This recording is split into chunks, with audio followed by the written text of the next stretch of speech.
ஜவ்வரிசி உப்புமா எப்படி பண்ணுறதுன்னு பார்க்கலாம் வாங்க. 1 கப் ஜவ்வரிசி, 1 கப் ஜவ்வரிசிக்கு 1/4 கப் பாசிப்பருப்பு, பச்சை மிளகா, இஞ்சி, லெமன் ஜூஸ், கருவேப்பிலை, துருவிய தேங்காய், கடுகு, கடலைப்பருப்பு, மஞ்சள் தூள், பெருங்காயத்தூள். ஜவ்வரிசியை நல்லா மூழ்கிற அளவுக்கு தண்ணியை ஊற்றி அதில் கொஞ்சம் தயிரையும் போட்டு உப்பையும் போட்டு ஒரு 8 மணி நேரம் ஊற வைக்கணுங்க. அப்புறம் நல்ல பாயில்டு வாட்டரில் பாசிப்பருப்பை போட்டு நல்ல ஒரு ஹாஃப் பாயில் ஆகிற அளவுக்கு ஒரு கில்லு வர வரைக்கும் அதை பாயில் பண்ணி எடுத்துக்கணுங்க.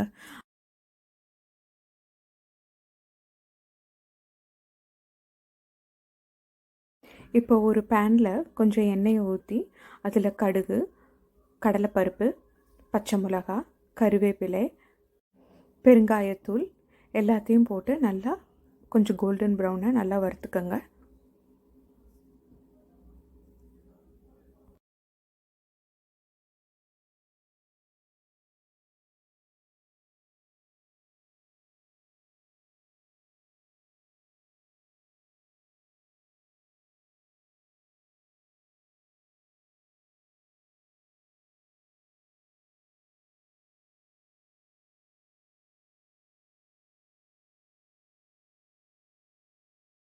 இப்போ மஞ்சத்தூளையும் அதில் போட்டு கலந்துட்டு அதுக்கப்புறம் ஜவ்வரிசியை அதில் போட்டு நல்லா அது ஃப்ரை பண்ணிக்கலாங்க.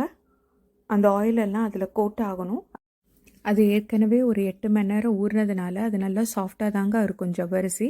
அதனால் அப்போ கலந்து விட்டால் போதும், அது நல்லா சாஃப்ட் ஆகிடுங்க அந்த சூடில். அதுக்கப்புறம் பாசிப்பருப்பு, நம்ம நல்லா வெந்த பாசிப்பருப்பு தனியாக எடுத்து வச்சுருக்கோம் இல்லையா, அதையும் இதில் போட்டு நல்லா கலந்து விட்டுடணுங்க.